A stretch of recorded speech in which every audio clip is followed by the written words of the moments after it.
চাঁদকে। আসসালামু আলাইকুম ওয়া রাহমাতুল্লাহ। আলহামদুলিল্লাহি রাব্বিল আলামিন ওয়াসসালাতু ওয়াসসালামু আলা সাইয়্যিদিল মুরসালিন ওয়া আলা আলিহি ওয়া সাহবিহি আজমাইন।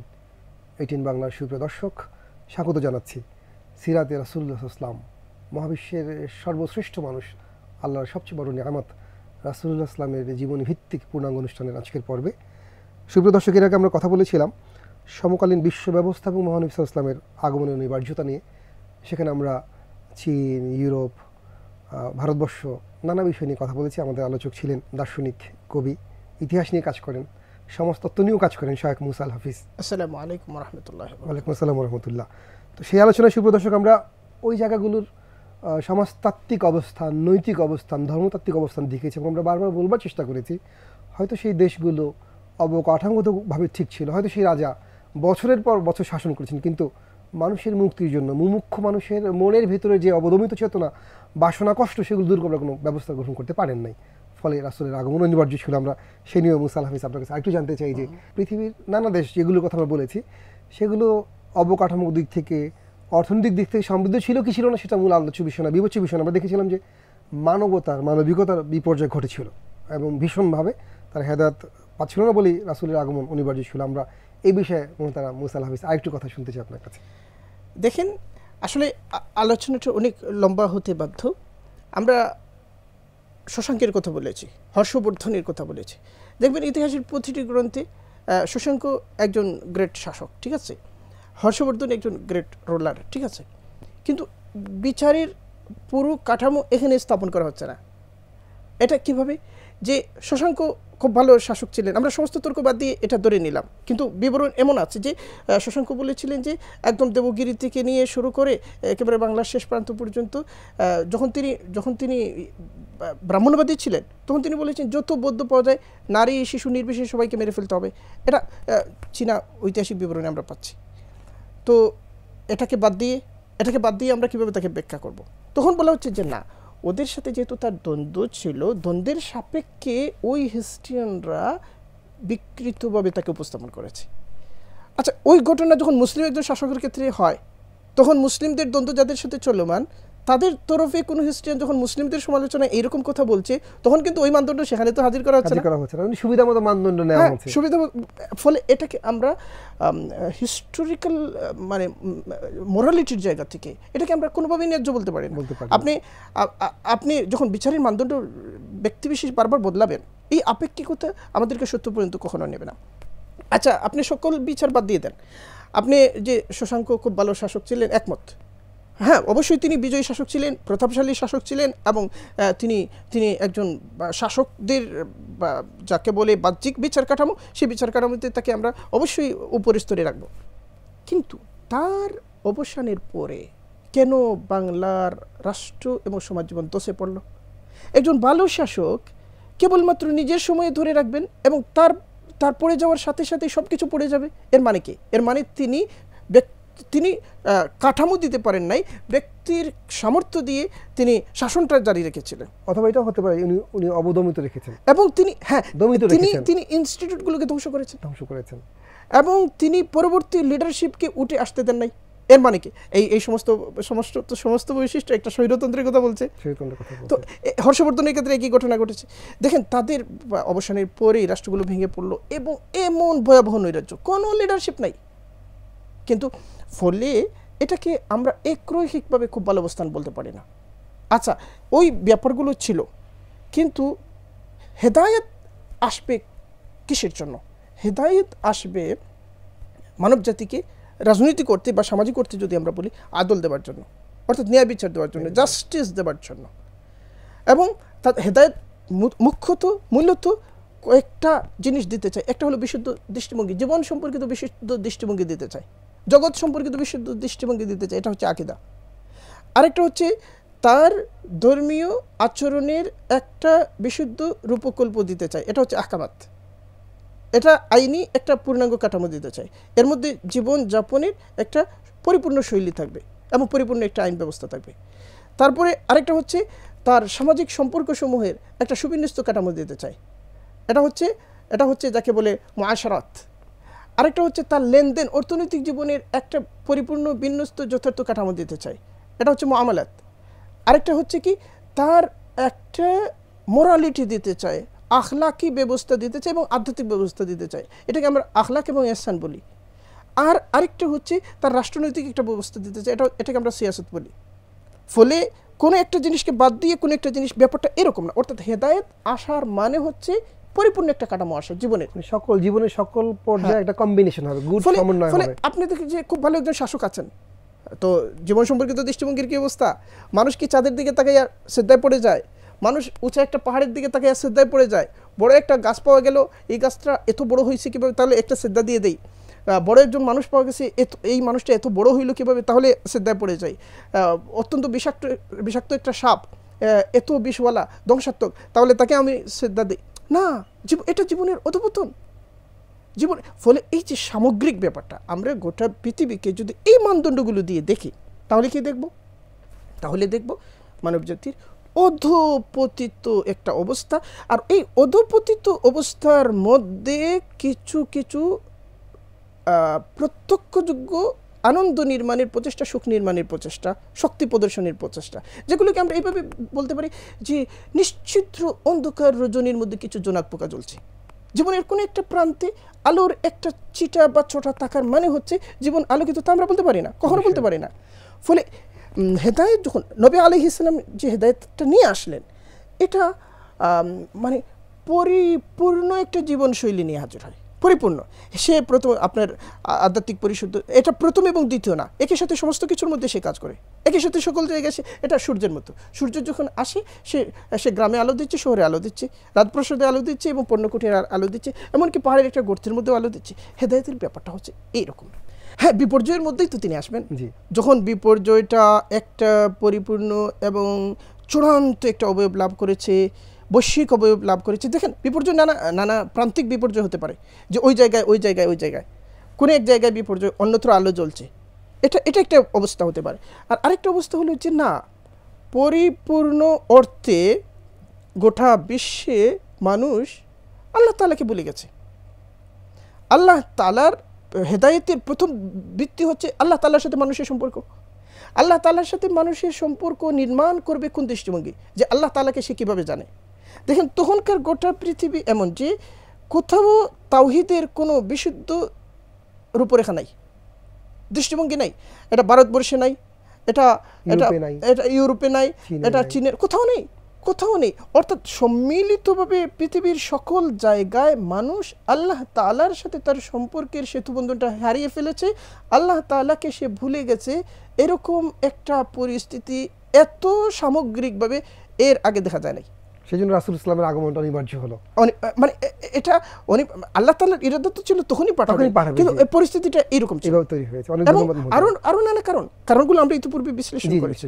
অনেক ধন্যবাদ মহোদয়। সুপ্রিয় দর্শক, তাহলে ব্যাপারটা হলো এরকম যে আমরা যেই সময়ের কথা বলছি, রাসূল ইসলামের আগমনের প্রাক্কালীন বিশ্বের কথা বলছি, সে সময় শুধু আরব না, বরং পারিপার্শ্বিক বিশ্বের সব জায়গাতে মানবিক বিপর্যয়ের চূড়ান্ত অবস্থা একটা উপনীত হয়েছিল।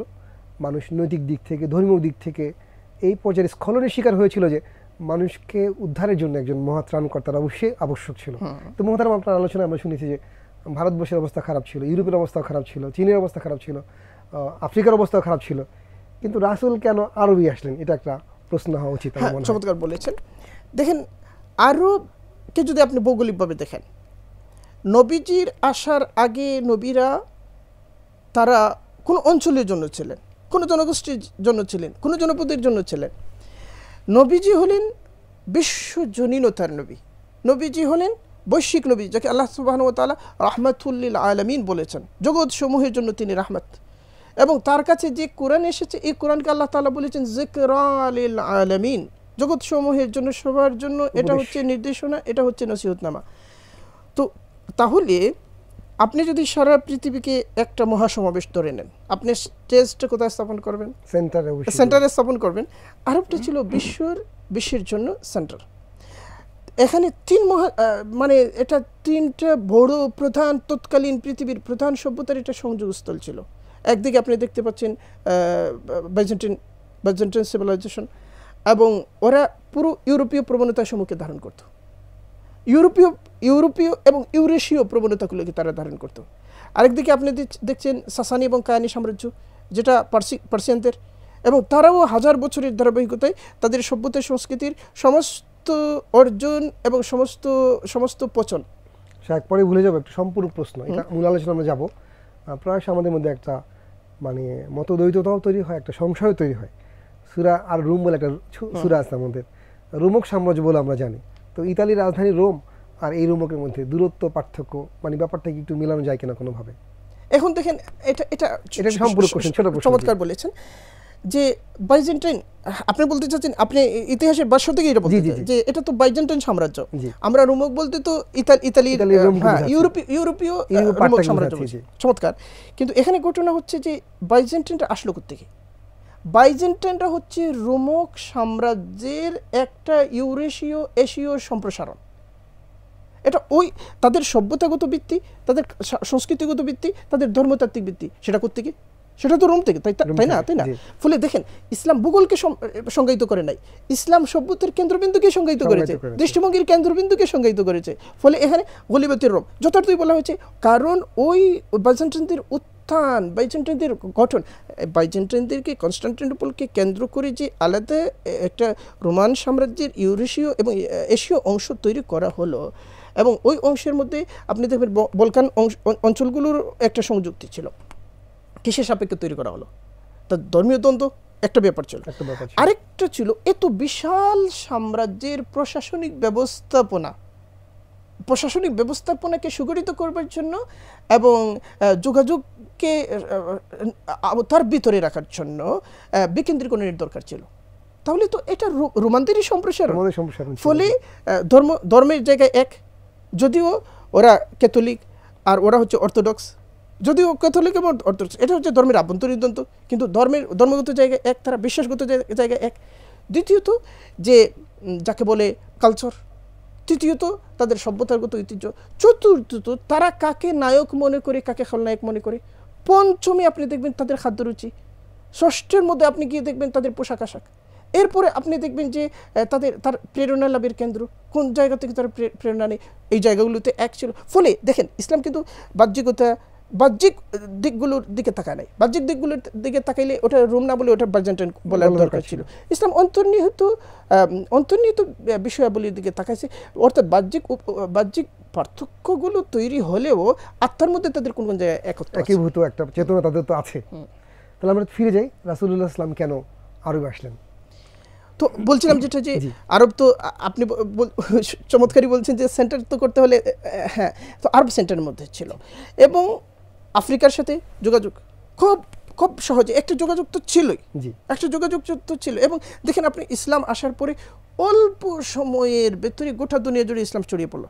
আপনি চিন্তা করেন, ইসলাম রাশিয়া এসেছে, তো আফ্রিকা পর্যন্ত আসতে তাকে, হ্যাঁ, এই ঘটনাটা ঘটেছে। খ্রিস্টানদের ব্যাপারটা হচ্ছে কি, তারা রোমানদেরকে জয় করতে গিয়ে, অর্থাৎ রোমানদেরকে খ্রিস্ট ধর্মে দীক্ষিত করতে গিয়ে শতাব্দী সময় লেগেছে তাদের, এবং এর আগের সময়টা খ্রিস্ট ধর্মের সর্বনাশ হয়ে গেছে, খ্রিস্ট ধর্মের বিকৃতি আরও যা সব হয়ে গেছে। এবং রোমানরা কর্তৃপক্ষ হয়ে, কনস্টান্টাইন কর্তৃপক্ষ হয়ে, এবং রোমানরা যারা তারা শুধুমাত্র খ্রিস্টানদের রাজনৈতিক অভিভাবক হলেন না, ধর্মের অভিভাবক হয়ে গেলেন, ধর্মগ্রন্থের অভিভাবক, মানে তারা সত্যটা নিয়ে নিলেন। তো তার মানে ধর্মের সত্যটা হারিয়ে গেল আর ধর্মের আধিপত্য প্রতিষ্ঠিত হলো। এই আধিপত্য তো আমার দরকার ছিল না, মুসলিমরা এই আধিপত্যটা চান নাই, ধর্মের সত্য হারিয়ে ধর্মের নামে আধিপত্য, এটা চান নাই মুসলিমরা। তো এই যে এখানে ভৌগোলিক একটা ব্যাপার গুরুত্বপূর্ণ, ঠিক মধ্যখানে এসেছে। আপনি দেখবেন যে ইসলামের বিকাশ সর্বত্র একই সাথে হয়েছে, সকল জায়গায়, পার্সিয়ান অঞ্চলগুলো, রোমক অঞ্চলগুলো, বাইজেন্টাইন অঞ্চলগুলো, কিংবা আপনি আফ্রিকার মধ্যে দেখবেন মিশরে খুব দ্রুততম সময়ের ভিতরে ইসলাম সেখানে চলে গেছে। এবং প্রথম শতাব্দীর ভিতরে ইসলাম পৃথিবীর তখনকার ভৌগোলিক ব্যবস্থায় যে মহাদেশগুলো ছিল, প্রত্যেকটা মহাদেশে ইসলাম ছড়িয়ে পড়েছে। এবং এক্ষেত্রে এই যে ভৌগোলিক কেন্দ্রিকতা, এই কেন্দ্রিকতার একটা ভূমিকা ছিল। আপনি অনেকগুলো কারণ আছে, যেমন ধরেন একটা ব্যাপার ছিল, আরবের মধ্যে তখন প্রতিষ্ঠিত কোনো সভ্যতা ছিল না। একটা প্রতিষ্ঠিত সভ্যতা ইসলামের সামনে হাজির হলে ওই সভ্যতা কি বলতো? সভ্যতার চরিত্র হলো সে সব সময় হেজিমনি চায়, সে সবসময় তার একচ্ছত্রতা চায়, এমনকি সেটা ভাষার ক্ষেত্রে, পরিবেশের ক্ষেত্রে, সমস্ত কিছুর ক্ষেত্রে। এখন ইসলাম যখন আসলো, আরবরা কি বলেছে? আরবরা বলেছে আরে আমাদের বাপদাদার সংস্কৃতির বিরুদ্ধে, আমাদের বাপদাদার তারা এটা বলে নাই যে আমাদের হাজার বছরের সভ্যতা, বাঙালি সংস্কৃতি, বাঙালি সংস্কৃতি, এগুলো এটা তারা বলছে না। তারা বলছে আরে এটা তো আমাদের বাপদাদার চর্চা, এর মানে বলছে আমাদের গোত্রীয় চর্চা, আমাদের নিজস্ব সংস্কৃতি আমাদের। ফলে এটা যে তার প্রবল কালচারাল পাওয়ার নিয়ে ইসলামকে দীর্ঘমেয়াদে রুখে দেবে, এই সামর্থ্য এখানে কোনো কিছু ছিল না। মানে আগে থেকে একটা কালচারাল গ্যাপ ওখানে তৈরি হয়ে গিয়েছিল, একটা গ্যাপ ছিল, একটা শূন্যতা ছিল। তৃতীয়ত আপনি দেখবেন যে আরবদের মধ্যে একটা তাদের মধ্যে একটা উদ্যত একটা ব্যাপার ছিল, স্বাধীনচেতা একটা ব্যাপার ছিল। না আমরা নিজেদের মধ্যে মারামারি করে এটা করব, কিন্তু অন্য কেউ এসে আমাদেরকে শাসন করবে, এটা হতে পারে না। রোমকরা তাদের সীমান্তের একটা অংশ রোমকদের সাথে, একটা অংশ পার্সিয়ানদের সাথে, তারা শত বছর ধরে চেষ্টা করেছে, কিন্তু না, আরবের ভিতরে ঢুকা যাচ্ছে না। ঢুকলে খুব খারাপ একটা অভিজ্ঞতা নিয়ে বের হতে হচ্ছে। তো এই যে এরকম একটা যারা অপরাজেয় একটা স্বাধীনতার একটা জ্বলন্ত অগ্নিশিখাকে নিজেদের চিন্তা চেতনায় জীবন যাপনের মধ্যে লালন করে, এরকম মানুষগুলো ছিল বিস্ফোরণের জন্য প্রস্তুত বারুদ, শুধুমাত্র আগুন জ্বালানো দরকার, বিস্ফোরণের জন্য প্রস্তুত একটা বারুদ। আরেকটা বিষয়, মাথা নত না করবার যে চেষ্টা, মাথা নত না করবার যে আকাঙ্ক্ষা, এটাও তো বিরাট ব্যাপার। একদিকে মাথা নত না করবার ব্যাপার, আরেকদিকে আনুগত্য। গোত্রীয় আনুগত্যটা ছিল অত্যন্ত লৌহ শৃঙ্খলের মতো। হ্যাঁ, তাদের গোত্র সর্দারদের মেনে নিতে হবে। আবার গোত্র সর্দার কে হবেন, কিভাবে হবেন, এগুলো শৃঙ্খল, একটা শৃঙ্খলের মতো শৃঙ্খলিত, বিরাট শৃঙ্খলা এগুলো ছিল। আমি বলছি একটা শৃঙ্খলের মতো শৃঙ্খলা, মানে এটার বাইরে যাওয়া যাবে না, এরকম একটা ব্যাপার ছিল। আরবের মধ্যে কিছু মানুষ ছিলেন যারা তাওহীদ সন্ধান করেছিলেন। আমি তাওহীদের অনুপস্থিতি বৃহত্তর অর্থে যখন বলছি, তখন এটা ভুলে যাচ্ছি না যে পৃথিবীর প্রত্যেক জায়গায় কিছু মানুষ তাওহীদ সন্ধান করছিলেন, তাওহীদ সন্ধান করছেন এবং তাওহীদ পাচ্ছেন না। এই পরিস্থিতি আল্লাহ তাআলা রুবুবিয়ত কি দাবি করে? অবশ্যই সন্ধান দিতে হবে।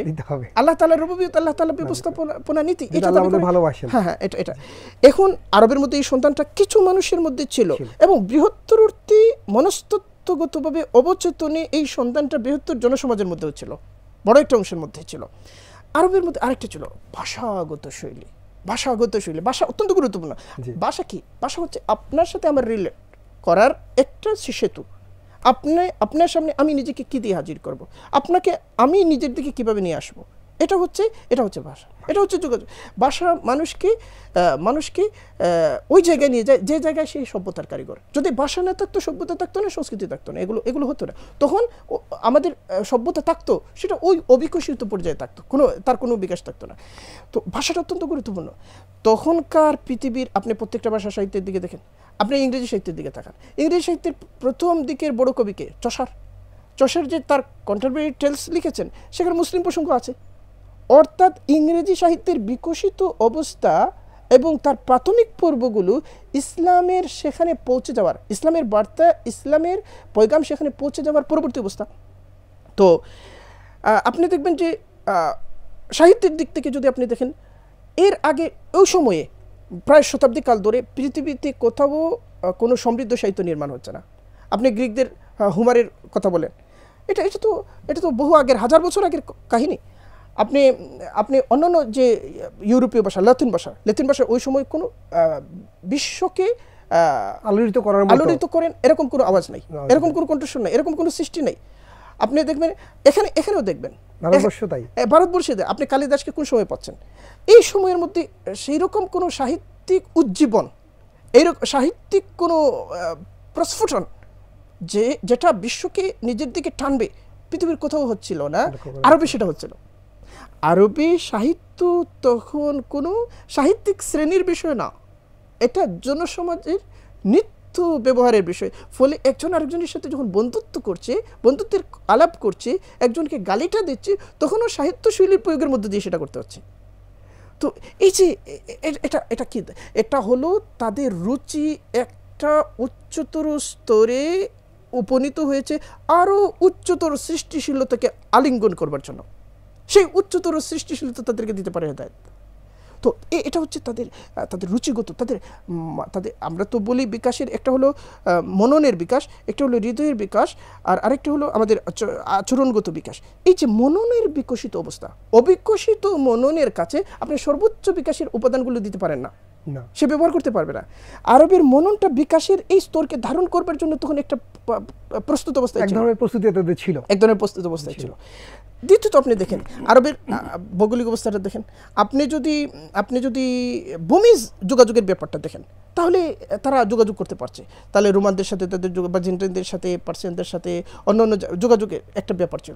আপনি যদি সামুদ্রিক যোগাযোগের কথা বলেন, সব দেশেই পারছে, হ্যাঁ, সর্বত্র সকল জায়গায় যেতে পারছে। এবং এটা ইসলামের বিকাশে অত্যন্ত গুরুত্বপূর্ণ ভূমিকা রেখেছে। আরবের পরে আপনি পাচ্ছেন কি, আবিসিনিয়া পাচ্ছেন। আবিসিনিয়া আপনি আফ্রিকান সংস্কৃতির মধ্যে ঢুকে পড়েছেন, শুধুমাত্র সমুদ্র কিছু অংশ পার হওয়ার দরকার। এবং ইসলামের একেবারে প্রথম পর্বে, মক্কার পর্বে এই যোগাযোগটা, এই সেতু বন্ধনটা হয়ে গেছে। এবং নবীজির জীবনের মধ্যে এই যে আন্তঃসংলাপ মানে শুধু ধর্মে সংলাপ না, আমরা বলতে পারি কালচারে সংলাপ, রাজনীতির সংলাপ এবং সংযোগ। এবং ইসলাম সংযোগ বিচ্ছিন্ন, যোগাযোগ বিচ্ছিন্ন, বিনিময় বিচ্ছিন্ন কোনো ব্যাপার ছিল না। এটা কোনো বিচ্ছিন্ন দ্বীপ ছিল না, তাহলে সে বিশ্বজনীনতা নিতে পারতো না, বিশ্বজনীন হতে পারতো না। তো আরব তখনকার পরিস্থিতিতে আপনি বীরত্বের কথাটা বলেন, দেখেন তাদের মধ্যে বীরত্বের সম্ভাবনাটা কোন পর্যায়ে ছিল। হযরত উমর রাদিয়াল্লাহু আনহু একজন গোত্রের নেতা এবং গোত্রের বড় বাহাদুর, প্রত্যেক গোত্রের মধ্যে নেতা থাকেন, বাহাদুর থাকেন। খালিদ বিন ওয়ালিদ একজন গোত্রীয় নেতা। ইসলাম আসার আগে তার মানে সর্বোচ্চ কৃতিত্ব কি? সর্বোচ্চ কৃতিত্ব হলো বদর যুদ্ধের মধ্যে তিনি, উহুদ যুদ্ধের মধ্যে তিনি যুদ্ধের মোটা ঘোরাতে, এর চেয়ে বড় কোনো ভূমিকা তো নাই তার জীবনে, এর চেয়ে বড় কোনো এই যে যারা আপনি হযরত আমর ইবনে আস রাদিয়াল্লাহু আনহু বড় কূটনীতির ক্ষেত্রে তার বড় ভূমিকাটা কি?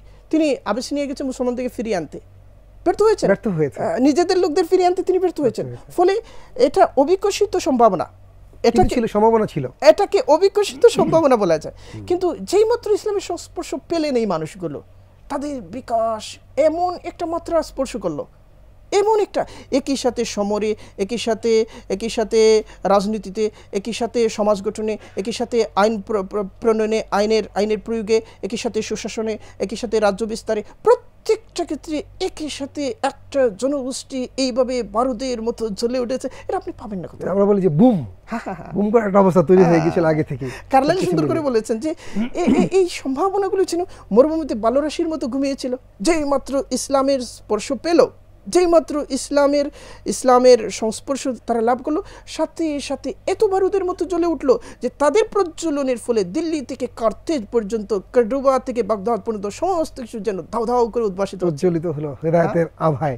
অনেক ধন্যবাদ মুহতারাম। সুপ্রিয় দর্শক, আমরা রাসূলুল্লাহ সাল্লামকে কেন আল্লাহ রাব্বুল আলামিন আরবে প্রেরণ করলেন তার প্রেক্ষাপট শুনলাম। এখানে আর অনেকগুলো দিক আছে। যেমন ধরেন কাবা কিন্তু হেদায়েতের কেন্দ্র। এবং আরবের মনকে ইসলামের জন্য প্রাথমিকভাবে তৈরি করেছেন হযরত ইব্রাহিম আলাইহিস সালাম। ইব্রাহিম আলাইহিস সালামের শিক্ষা যে দ্বীনে হানিফ, যেটা দ্বীনে হানিফ আরবদের মনস্তত্ত্ব গঠনে একেবারে বুনিয়াদী ভূমিকা রেখেছে। এবং আরব মন তাওহীদের উপাদান, উপকরণ এবং সুন্নাহের প্রাথমিক যে ধারণা, এই ধারণাগুলো হযরত ইব্রাহিম আলাইহিস সালাম থেকে লাভ করে, ইব্রাহিম আলাইহিস সালাম বাহিত, ইসমাইল আলাইহিস সালাম বাহিত হয়ে সেটা তাদের কালচারের গভীরে প্রবেশ করেছে। ফলে আরবদেরকে যখন রোমানরা শনাক্ত করতে চায়, তখন বলছেন যে তারা কি খতনাকারী, অর্থাৎ এই যে খতনার মতো এরকম আরো বহু বিষয় ছিল, এগুলো তাদের মধ্যে ছিল। এছাড়া আপনি আরবদের মধ্যে আরেকটা বিষয় দেখবেন যে তারা যখন কোনো জিনিসকে সত্য হিসেবে নিয়ে নিয়েছে, সত্যের আলাদা একটা মূল্য ছিল। আর জাহেলের জামানায় সব ধরনের অপরাধ তারা করতো, কিন্তু মিথ্যাকে তারা কখনো বরদাস্ত করতো না। মিথ্যাকে বরদাস্ত করা যাবে না, প্রতারণাকে বরদাস্ত করা যাবে না, পালিয়ে যাওয়া যাবে না, যাকে আশ্রয় দিয়েছি তার আশ্রয় নষ্ট করা যাবে না। এই ব্যাপারগুলো, এই নৈতিক বুনিয়াদটা তাদের মধ্যে। অনেক ধন্যবাদ মুহতারাম। সুপ্রিয় দর্শক, আমরা যে আলোচনাটি করলাম, রাসূলুল্লাহ সাল্লাল্লাহু আলাইহি ওয়াসাল্লামকে আল্লাহ রাব্বুল আলামিন আরবে পাঠাবেন, সেটাই তার পরিকল্পনা এবং তার পরিকল্পনার মাফিকই সব হয়েছে। কিন্তু পারিপার্শ্বিক যে কথাগুলো আমরা বললাম, সেগুলো আসলে আমরা আমাদের জানবার জায়গাটাকে আরও প্রসারিত করবার জন্য, যে রাসূল ইসলামের মতো একজন বিশ্বজনীন সর্বকালীন নেতার আসবার জন্য যেরকম প্রেক্ষাপট প্রয়োজন ছিল, আল্লাহ রাব্বুল আলামিন আগে থেকে মক্কা মুআজ্জামায় সন্নিহিত এলাকাতে তেমন প্রেক্ষাপট রচনা করেছিলেন বলেই রাসূল ইসলাম আসলেন। আর বিশ্বজয়ের প্রেক্ষাপট সেখানে তৈরি হলো, বিশ্বজয়ের মঞ্চ সেখানে তৈরি হলো। আমাদের আলোচক চমৎকার করে বলেছেন যে সম্ভাবনা নিয়ে অনেক লোক ছিল, রাসূল সেই সম্ভাবনাগুলোকে পূর্ণতা উদ্ভাসিত করলেন বলেই বিশ্ব হেদায়েতের আলোক লাভ করলো। আমরা সেই আলোকমালার মহান দিশারি রাসূলের জীবন শুনবো, মানবো এবং আমাদের জীবনে রূপায়িত করার চেষ্টা করব। তাহলে আমাদের এই শোনা এবং আমাদের কথা বলা সার্থক হবে। আল্লাহ রাব্বুল আলামিন আমাদেরকে রাসূলের জীবন মেনে চলবার তৌফিক দান করুক কামনায় শেষ করছি। আসসালামু আলাইকুম ওয়া রাহমাতুল্লাহি ওয়া বারাকাতুহু।